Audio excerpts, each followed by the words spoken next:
pas déjà passé là? Franchement, je saurais pas dire. Des murs incurvés comme ça, on en a pas vu encore, si? Franchement, je saurais pas dire. Quoi? Ça veut dire quoi, incurvé? Franchement, je saurais pas dire. Et salut à tous, on se retrouve donc pour un cinquième rapport de bataille. Alors j'ai changé un petit peu le principe. Bon, j'ai pas changé ma base, hein, bien sûr, toujours du photofiltre et des photos personnelles. Mais bon, au lieu de faire une bâche à 2000 points classique, là j'ai fait, on va dire, l'emblématique de Warhammer. J'ai fait de la V8, hein, de 3000 points, donc une partie à 3000 points, des impériaux contre des orques et gobelins. Voilà. Alors je jouerai peau verte, bien sûr. Sauf que c'est pas une bâche classique, c'est une partie tenir la tour. Voilà, donc c'est une partie qui peut être aléatoire en nombre de tours, hein, qui peuvent aller de 4 à 10 tours. Donc ne vous inquiétez pas, elle ne va pas durer très longtemps non plus, hein. Mais bon, donc une partie à 3000 points, impérial contre peau verte, et pour changer un petit peu en plus l'office de toujours l'impérial qui défend son territoire, et bien ce coup-là, ça sera les peaux vertes qui essaieront de défendre leur tour contre les impériaux. Allez, on commence avec la liste d'armées des impériaux. Alors toujours une armée impériale avec beaucoup de troupes et des rouleaux compresseurs, hein, vous verrez un petit peu comment ça va se tourner. Alors, trois seigneurs, un grand maître, avec le croc runique, l'invulnérable 6+, et le bouclier. C'est pas le général, j'ai mis un général à pied pour cette armée impériale. Donc un général à pied avec plus 3 attaques, ce qui lui fait 6 attaques. Bouclier enchanté, armure de plate complète et un vulnérable 5+. Voilà. Pourquoi mettre le général à pied? Parce que je trouvais ça thématique. Voilà, avec mon collègue, on s'est fait une bataille thématique. Donc le grand maître qui vient aider le général parce que une de ses tours a été prise par les orques et gobelins. Voilà. Ils sont accompagnés d'un seigneur sorcier niveau 3 de la lumière avec un petit PAM. Alors en magie, il a choisi le domaine de la lumière, ce que je le trouve très intéressant pour les impériaux. Il a eu le blast du début, enfin le numéro 1, il a eu également le bannissement, donc le numéro 5, et il a eu le numéro 6, donc ce qui donne plus une attaque et frappe toujours en premier à une unité à 12 pas autour ou à toutes les unités à 12 pas autour quand vous le lancez au maximum. Les héros. Un trio de héros, comme pour les généraux, un capitaine GB avec armure de plat complète, un prêtre guerrier monté avec arme lourde, armure lourde, et un prêtre guerrier à pied avec arme lourde, armure lourde. Ensuite les unités. 39 halbardiers, comme le dit l'empereur, une armée sans halbardier n'est pas une vraie armée impériale. Ils ont simplement l'étendard et le musicien, ils n'ont pas l'état-major complet. Si, pardon, ils ont l'état-major complet. Ensuite, 8 chevaliers de l'ordre, voilà, le chausson du prêtre guerrier monté et du grand maître, avec état-major complet également, et lance de cavalerie. 20 épéistes, état-major complet, parce que les prises de flanc avec ces unités-là sont très intéressantes. 10 arquebusiers, parce qu'il fallait combler les points pour faire les nombres d'unités de base nécessaires. Donc voilà, 10 arquebusiers avec un musicien. Ensuite, les unités spéciales. Alors voilà, c'est une bataille pour la tour. L'impérial, je lui ai mis des unités. Alors c'est toutes mes armées, hein. Je lui ai mis mes unités qui, pour moi, sont les meilleures, donc pour tenir une tour. Donc 29 flagellants, voilà, indémoralisables. Pardon, ils sont pas 29, ils sont 30. Ensuite, vous avez 28 joueurs d'épée, là aussi, hein, unité tenace, super intéressante, avec étendard et musicien. 10 race guard, eux, ils peuvent pas très bien s'occuper du bâtiment, mais bon, les charges de race guard font toujours mal, on le sait, avec étendard et musicien. Un grand canon, parce qu'en face, c'est sûr qu'il y aura de la Ragnarok, ou des trolls, ou peut-être même des cavaliers, etc., ou des chars, donc on sait jamais, il faut mettre des grands canons, et puis c'est impérial, à 3000 points, c'est classe. Et enfin, deux unités rares, l'héliobolus de His, toujours, que j'aime beaucoup mettre dans ces armées impériales, et puis qui aide mon collègue à apprendre un petit peu à jouer impérial. Et enfin, le canon feu d'enfer, pour faire peur sur toute une zone du terrain. Voilà, ça fait un peu moins de 3000 points. Alors leur déploiement, c'est lui qui s'est déployé en premier, sachant que la tour serait aux orques et gobelins. Alors, il a d'abord choisi de déployer ses halbardiers, donc sa horde, avec le seigneur sorcier, un petit peu sur le flanc gauche de la tour. Il les a flanqués tout à gauche. Il a flanqué son armée en fait du grand maître avec les cavaliers lourds. Je trouvais une très bonne idée. Surtout quand il a rajouté juste après, comme vous le voyez, la Reichsguard juste à côté. Donc voilà, ça lui faisait ces deux chevaleries lourdes en fait sur le flanc gauche. Voilà, il allait me prendre par les bretelles et m'apprendre la vie, quoi, c'est sûr. Ensuite, ces 20 petits épéistes, il les a mis un petit peu entre la grosse tour et enfin la grande tour à prendre et la petite tour de garde impériale. Voilà. L'héliobolus de Hys, il l'a mis à la gauche des épéistes, voilà, en plein centre, quasiment, hein. Il a laissé un grand trou béant au centre du terrain, certainement pour y placer ses joueurs d'épée. Sur tout l'autre flanc droit, il a mis les flagellants. Ça, je m'y attendais pas du tout. Je pensais qu'il allait les mettre vers la tour, mais non, pas du tout. Il les a mis sur un flanc. Ce qui peut être très intéressant aussi, parce qu'avec leur frénésie et leurs attaques relancées, etc., ça peut être très très très mauvais contre mes orques. Dans la tour de garde impériale, il y a mis les 10 arquebusiers, normal, je trouvais ça tout à fait logique. Et que dire d'autre? Il a mis ensuite ses pièces d'artillerie. Alors le canon, il l'a mis au pied de la tour, à côté des épéistes et des arquebusiers, et le feu d'enfer vers la chapelle et le monument de mort, voilà, sur le flanc gauche. Voilà, pour appuyer sa cavalerie, ce que j'ai pas trouvé bête du tout. Et enfin, en plein centre, il y a bien sûr mis le gros groupe de joueurs d'épée, et il a mis 3 héros dedans. Il a mis son général, le PGB et le prêtre guerrier à pied. Voilà. Eh ben ça, on sait où est-ce qu'il veut y mettre. Il y a mis bien devant la tour, on sait où est-ce qu'il veut me le mettre, même le pauvre. Voilà. La liste d'armée des orques et gobelins. Ah, ces orques et gobelins. Alors dans la partie que j'avais fait contre les nains que j'ai mis en vidéo, je parlais d'orques sauvages, donc là j'ai mis mes orques sauvages, bien sûr, parce que ils me font rire. Ils sont toujours très drôles.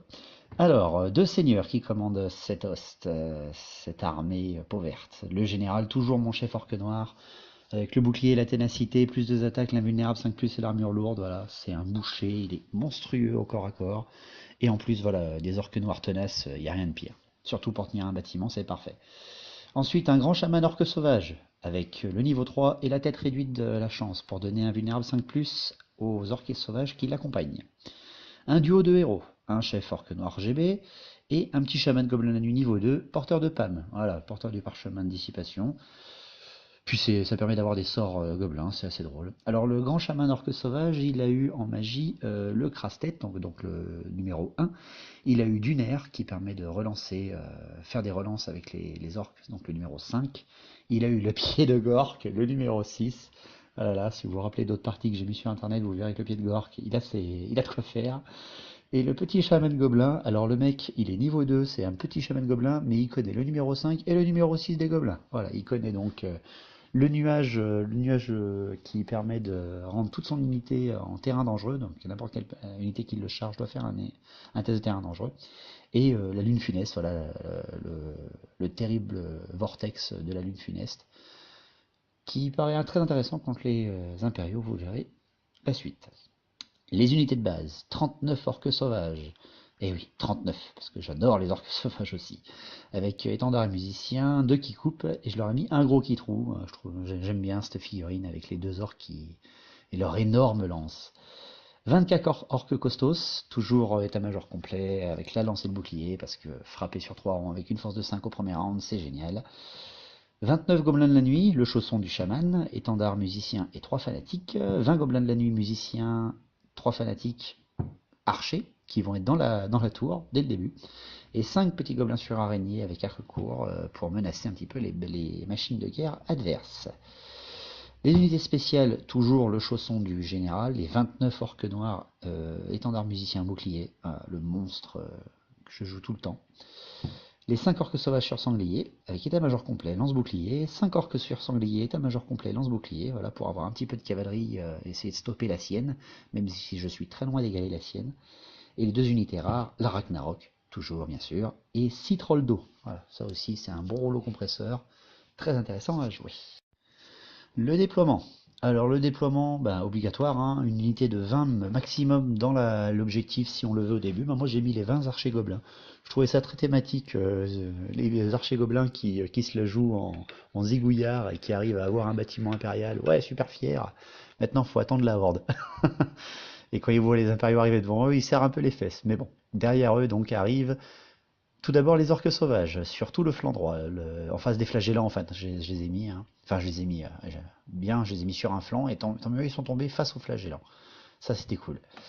Ensuite, sur leur gauche, je les ai flanqués des orques costos, voilà, avec le PGB, orque noir dedans, ce qui va calmer un petit peu l'animosité, ça va être très intéressant. J'ai mis quand même un trou entre deux, parce que j'ai voulu y apporter quelque chose après. J'ai tout de suite, enfin j'ai mis mon nœud orque noir au centre, là aussi, je me suis dit, voilà, je vais menacer cette tour, qu'importe ce qui me met devant, avec le général, hein, le GG bien sûr dedans. J'ai flanqué les orques noirs de la Ragnarok, évidemment, parce que elle dans un bâtiment elle fait mal, mais contre des impériaux, voilà, c'est un monstre. Vraiment c'est un monstre. J'ai flanqué la Ragnarok pour être sûr que ça fasse très peur mon centre de ligne des trolls, voilà, les 6 trolls d'eau, pour qu'ils soient quand même à portée du commandement du général. Malheureusement je les ai mis un peu loin de ma GB, mais bon, voilà, au moins pendant 3-4 tours, ils pourront ne pas être stupides, espérons. Ensuite, j'ai mis les petits, enfin le groupe de 30 gobelins de la nuit entre les costos et les orques sauvages, voilà, pour apporter des fanatiques sur mon flanc droit, enfin sur mon flanc gauche. Et enfin sur mon flanc droit, donc sur le flanc gauche des impériaux, il y a toute ma cavalerie en fait, hein. Donc mes orques sur sangliers qui se sont mis juste à côté des trolls. Les orques sauvages sur sangliers, je les ai mis à l'extrême bord de mon flanc. Et j'ai mis les petits archers, enfin les petits gobelins sur araignées devant les orques sur sanglier parce qu'ils allaient avoir l'avant-garde, etc. Ça allait pouvoir avancer très vite. Donc voilà, prêt pour la partie, prêt pour cette bataille de la tour. Et vu que je tiens la tour, c'est l'impérial qui commence. Alors le tour 1 des impériaux. Alors il ne déclare pas de charge sur la tour. Je pense qu'il veut conserver un petit peu ses unités. Donc il fait d'abord avancer ses flagellants sur le flanc droit, voilà, légèrement, il ne les fait pas avancer à 8 pas, je crois. Ensuite, il fait avancer son centre de ligne en éventail, et il n'avance pas sa cavalerie, il doit l'avancer de 3-4 pas, pas plus, justement en fait pour apporter de la méfiance et imposer un petit peu un rythme sur le flanc de ma cavalerie. Voilà. On s'est mis nos cavaleries en face, mais vu que c'était un développement caché, c'est bien tombé, moi je trouve, j'étais content. J'aurais trouvé ça horrible de avoir les deux régiments de cavaliers face à mes orques sauvages, justement. Donc voilà, sa ligne avance bien en ordre. Il est gentil, il me laisse la tour pour le tour 1. C'est sympa. À la magie. À la magie, comme vous le voyez, il fait un magnifique 3. J'aime beaucoup quand l'adversaire commence avec des phases de magie pareilles. Il prend ses 3 dés, il lance son blast sur mes trolls, voilà, le petit blast de la lumière, mais je le dissipe. Voilà, il est à 3D, on a un niveau 3 chacun, bon ça peut être gérable. Au tir, son canon est trop court contre mes orques sauvages, ouf, tant mieux. Et juste après, son feu d'enfer n'est pas à portée, ni ses arquebusiers, donc voici pour le tour 1 des impériaux. Et ça c'est cool. Le tour 2 des orques et gobelins. Alors le tour 2 des orques et gobelins, déclaration de charge, j'en ai pas. Je préfère faire une manœuvre. Tout d'abord, je sors mes archers gobelins de la tour et je les mets directement en face des joueurs d'épée et de la horde. Pourquoi je fais ça en fait? C'est que je suis obligé de lancer mes fanatiques hors du bâtiment. Si je ne peux pas les jeter depuis un bâtiment. Donc je sors directement mon régiment et là je suis obligé de lâcher mes fanatiques. Je peux rien faire d'autre et tant mieux. Donc je préfère tout de suite voilà, amener les fanatiques au centre de sa ligne dès le premier tour. Ça c'est très rare que vous puissiez le faire en orque et gobelin. Donc je me pose devant ces joueurs d'épée, je lâche 2 fanatiques dessus et je lâche un troisième vers son petit Héliobolus de His. Voilà, parce qu'on sait jamais, sur un malentendu, ça peut le claquer. Je traverse, vu que je suis à 2 pas, je traverse les joueurs d'épée facilement. 2 fanatiques qui traversent donc, et l'Héliobolus est traversé par le fanatique. Je dois tuer 4 joueurs d'épée avec mes 2 fanatiques, un peu déçus. Et l'Héliobolus inflige donc... il fait un 5, malheureusement avec force 5, endurance 5, je ne lui fais que 2 blessures. Je lui enlève sa sauvegarde d'armure, mais il a son invulnérable de 6+. Et ben voilà, regardez, il me fait un double 6 sur ses 2 blessures. Rien du tout, rien senti mon gars. Qu'est-ce que je fais? Ben, je tente d'avancer en ligne, et j'avance bien en ligne. Aucune animosité, les orques noirs menaçant leurs troupes. Non, non, j'ai fait un très bon jet pour le premier tour. Toute ma ligne avance parfaitement, comme vous le voyez. Les petites araignées viennent devant les cavaliers. Voilà, ma ligne est parfaitement coordonnée. Je suis content. Alors, la magie. Eh ben, je fais un beau 7. Voilà.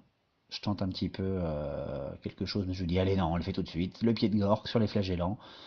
Je crois que je prends 5 dés, je lance un plus petit. Non, je prends 4 dés. Je prends 4 dés, je lance au niveau 15, quoi. Et là, il me fait une dissipe automatique. Bon, ben, merci. Voilà, je me suis dit, pied de gorge, je vais tenter une fois et pas deux. Donc il me l'a dissipé. Je dis, allez, on va être sport. Surtout que j'ai lunaire, que j'aime beaucoup ce sort. Que je lance d'ailleurs juste après avec mes 3 dés restants. Et j'arrive à le passer. Voilà, ça c'est cool. Donc mes orques sauvages peuvent relancer les touches et blesser. C'est super sympa. C'est très menaçant. Ce sort m'a été très utile pendant toute la partie. Donc voilà la table à la fin du premier tour. La tour est neutre, hein, elle n'est à personne.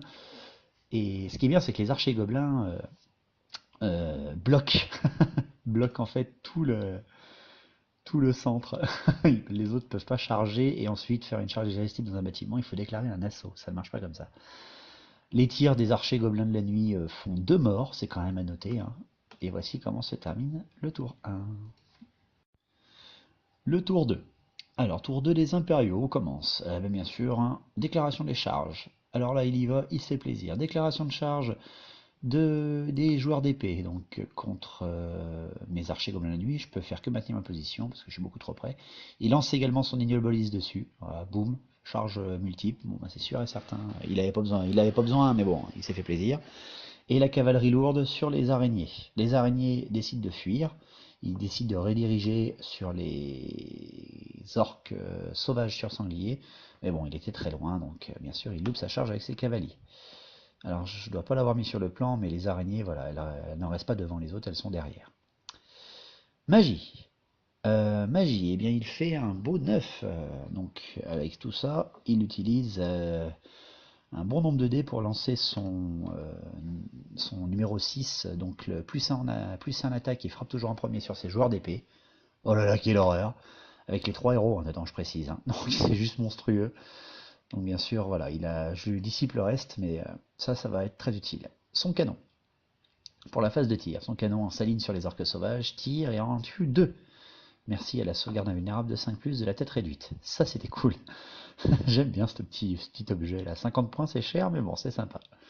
Le feu d'enfer. Le feu d'enfer, par contre, là maintenant, est à portée de mes orques sauvages sur sanglier. Donc, qu'est-ce qu'il fait? Il lance ses 3 dés, et avec ses 3 dés d'artillerie, eh bien, si vous regardez bien, il me fait 20 tirs. Je crois bien. Attendez, 2, 4, 6, 8, 10, 12, 14, 16. Excusez-moi, il en fait 16. C'est plus tard qu'il en a fait 20. Je crois qu'il a même fait 2 fois, vous verrez. Quelle horreur. Donc il fait 16 tirs. Il me dégomme bien. Il en tue 3. Voilà, malgré l'invulnérable. Bon, ben voilà, ils sont frénétiques, donc ils s'en foutent. Mais bon, ça met tout de suite le ton. Le corps à corps, ben, le CAC, hein, c'est radical. Quand vous êtes des petits archers gobelins, sans armure, sans rien du tout, et vous êtes chargé par 2 unités impériales. Merci, au revoir, hein, c'est foutu. Donc ils s'enfuient à travers la tour, ils font des tests de terrain dangereux. Il n'y a plus que 3 survivants, et en fait ils se mettent devant les orques noirs. Voilà. Donc c'est très embêtant parce que les orques noirs ne pourront pas aller, comme vous le voyez sur la photo, dans la tour au tour d'après. Vu que c'est un assaut, ça doit être déclaré pendant les charges. Donc voilà pour le tour 2 des impériaux. Le tour 2 des orques et gobelins.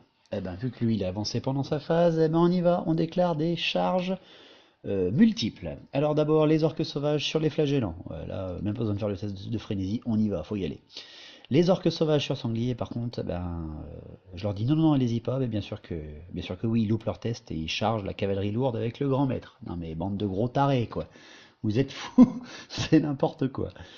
La race-guard est chargée par les orques sur sanglier. Là par contre je le voulais parce qu'il fallait les bloquer tout de suite les race-guard, sinon ils allaient être une sacrée épine dans le pied.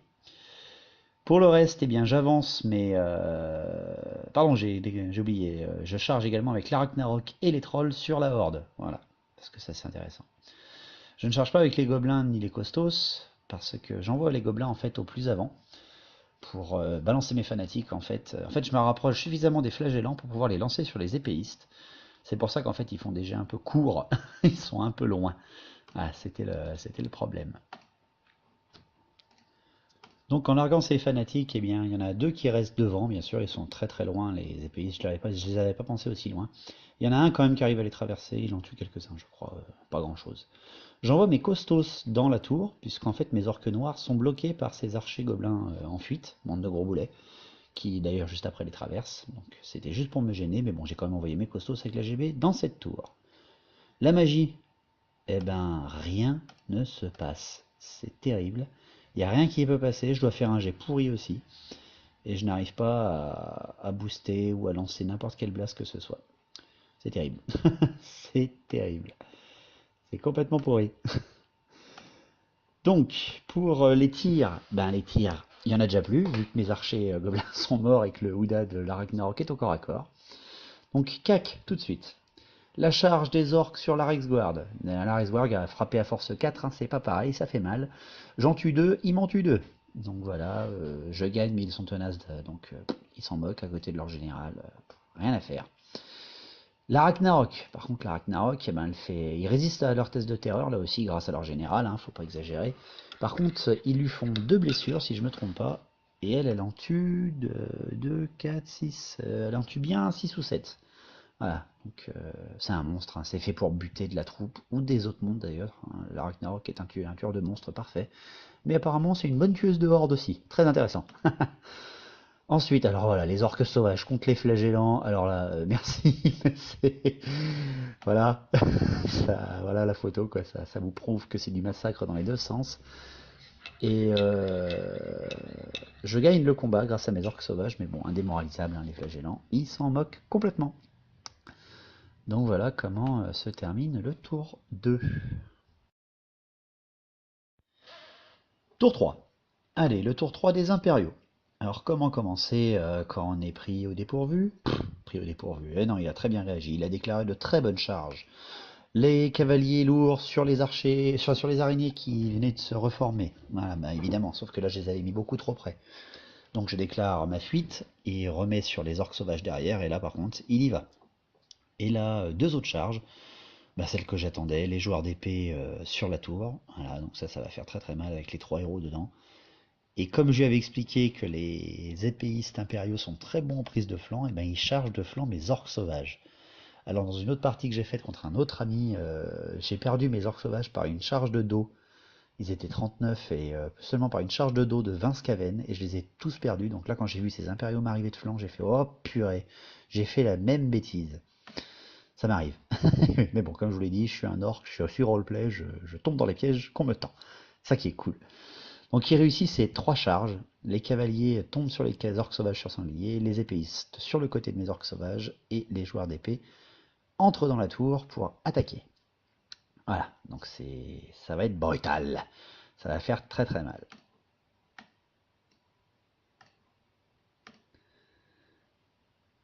Ensuite, on passe à la magie. Alors la magie est là, il lance les dés et il me fait 8. Ah, bon, alors là, ça va pas être pareil. À 8D, qu'est-ce qu'il fait? Eh bien, il lance son sort de plus 1 en attaque, frappe toujours en premier, avec 6 dés. Il le lance au maximum. Autrement dit, toutes les unités à 12 pas ont plus une attaque et frappent toujours en premier. Et il fait un irrésistible. Oh purée. C'est terrible. Donc voilà, il me fait un irrésistible, tout ce qu'il fallait pas pour moi. Eh bien, les joueurs d'épée, les halbardiers et la Rexguard ont plus une attaque, frappent toujours en premier. Aïe, quelle horreur. Voilà, donc là je sens que ma tour elle est foutue, un Ragnarok va peut-être y passer, et là mes cavaliers sont morts. Il arrive par contre à ne rien passer d'autre en phase de magie. Tir. Alors c'est là que je crois que le feu d'enfer prend pour cible les araignées qui ont fui une deuxième fois. 8, 10, 12, 14, 16, voilà, c'est là où il me fait 20 tirs. Voilà, le feu d'enfer, 20 tirs. Ok, je crois qu'il a jamais fait d'incident de tir de la partie, son feu d'enfer. Ah, il a l'horreur. Ben 20 tirs, voilà. Ben il me bousille toutes mes araignées. Voilà, il s'aligne parfaitement et là il me fait, je crois qu'il est sur les 5, il doit faire 2, 4, 6, 8 PV. Voilà. Donc il les a tués plusieurs fois. Il en a fait de la charpie. Oh quelle horreur. Mais bon, voilà, c'est le jeu, c'est ça qui est beau. Les arquebusiers essaient de tirer sur un fanatique, mais n'arrivent pas à le dégommer. 10 pour 1, ils n'ont pas réussi, je sais pas pourquoi. Ils doivent avoir une merde dans l'œil un petit peu. Cac, corps à corps. Et bien corps à corps, on commence avec le rouleau compresseur du grand maître, voilà, contre 2 orques sauvages sur sanglier. Oui, bah non, hein.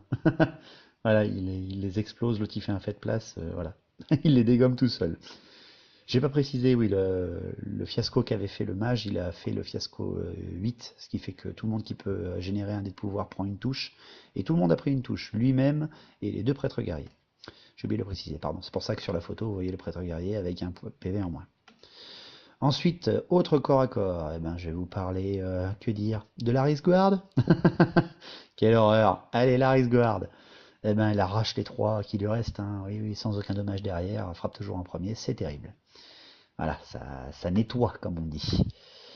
Ensuite, la Ragnarok, elle se prend, ouais, là, elle perd, elle avait déjà 2 PV en moins, elle perd 4 PV. Ah, il lui reste plus que 2 petits PV à mon Ragnarok, ça fait mal, ça fait très très mal. Par contre, elle s'énerve aussi, elle doit en tuer plus d'une dizaine. Ça fait mal. Donc, ils tiennent grâce à leur nombre, hein, grâce à un nombre d'habilités. Voilà, il lui reste 2 PV la Ragnarok. Et enfin, donc pour... Ah non, il reste encore les épéistes. Les épéistes, eux n'ont pas eu le bonus, les flagellants continuent de mourir. Eh ben, ils perdent le combat, les épéistes. Et ouais, ils perdent. Ils perdent ces gros boulets. Mais bon. Là aussi, hein, le nombre, la prise de flanc, etc., les fait survivre, n'est-ce pas? Et enfin, bien sûr, ben, la bataille de la tour, hein, qui est, n'oublions pas, l'objectif principal de la mission. Eh ben, c'est radical, avec les plus une attaque, les relances pour toucher des héros, etc. Il m'arrache 19 costos. Ah, et moi, je lui tue que 4 joueurs d'épée. Alors là, ouais, quand j'ai vu les joueurs d'épée rentrer avec les 3 héros dans la tour, j'ai dit c'est bon, c'est bon. Voilà, j'ai perdu la partie au tour 3. C'est terrible. Donc bien sûr, mes costos ben, se font éjecter complètement de la tour. Ils n'ont aucune chance. Et les joueurs d'épée prennent la place. Voilà. Ce qui annonce un tour 3 des orques et gobelins brutal. J'ai pas le choix, il faut que j'y aille. Donc voilà, tour 3 des orques et gobelins.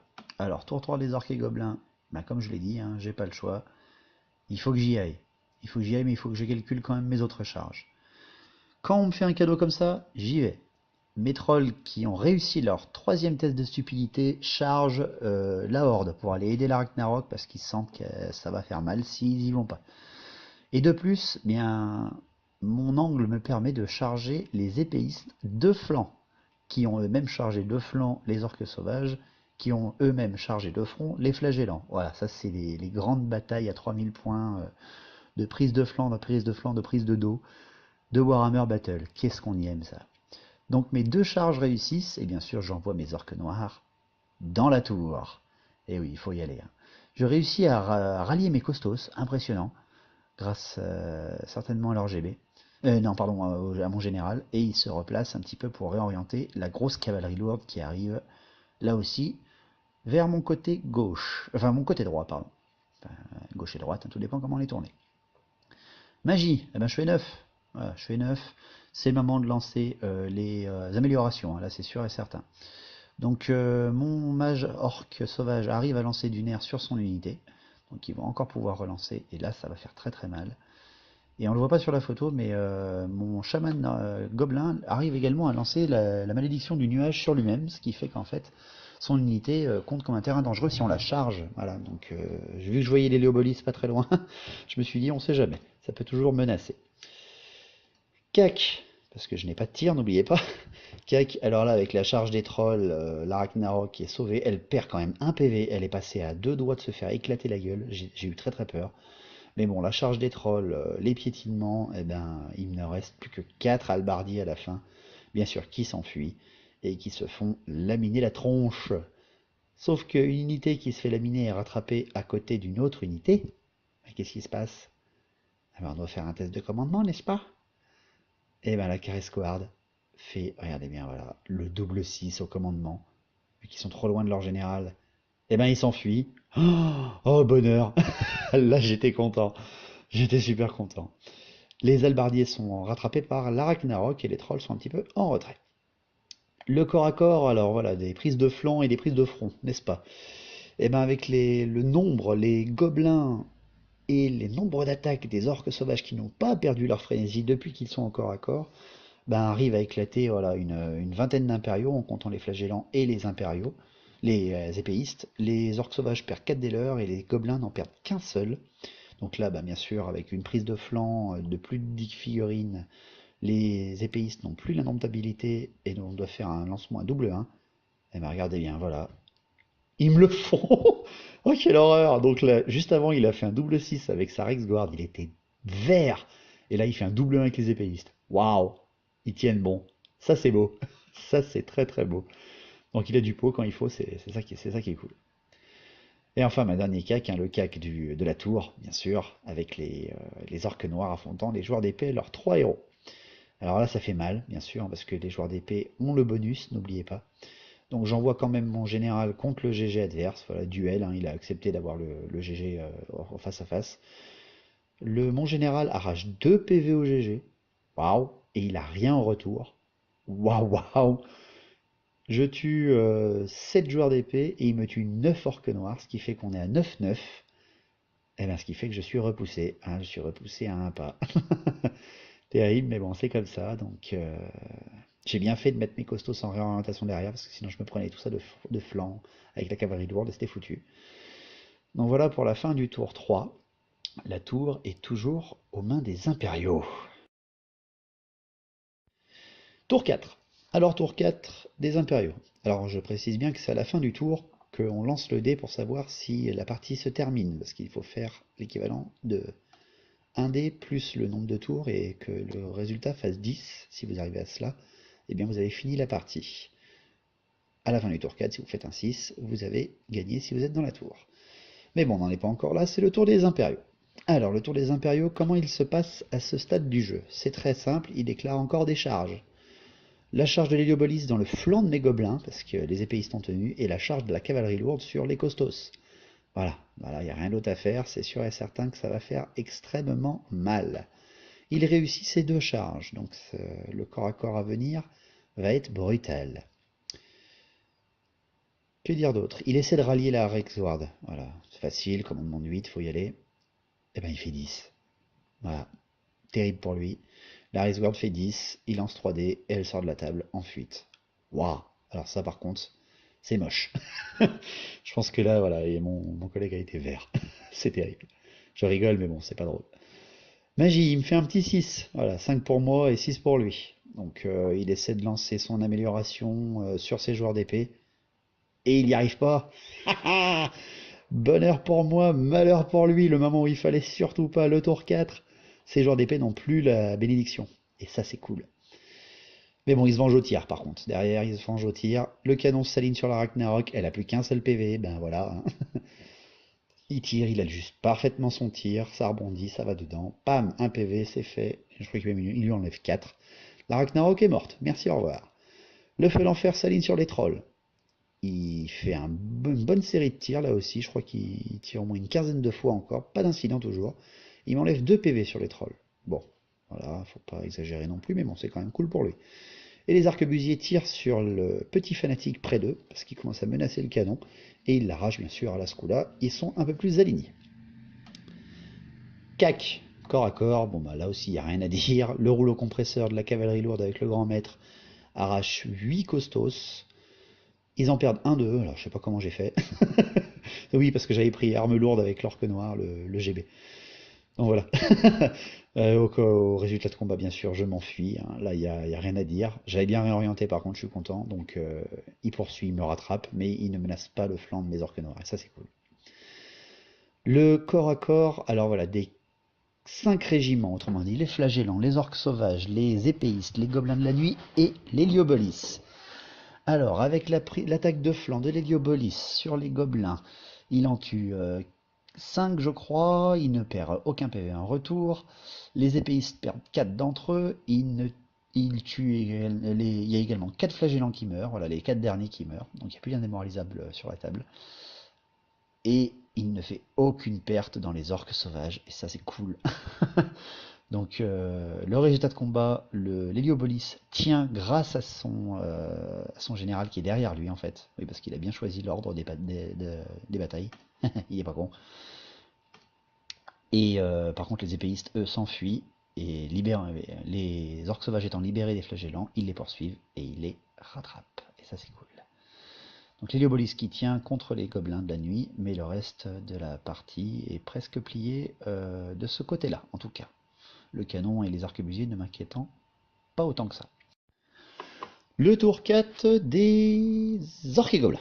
Alors, le tour 4 des orques et gobelins, il se dirige pas trop mal. On n'a qu'une charge, tout simplement. La charge des orques noirs sur la tour. Les trolls loupent leur stupidité, voilà, faut pas exagérer non plus. Ils se mettent devant le fanatique, voilà, on sait jamais, pour être sûr de bien le prendre dans la gueule. Je fais à la magie 6, 4 pour lui et 6 pour moi.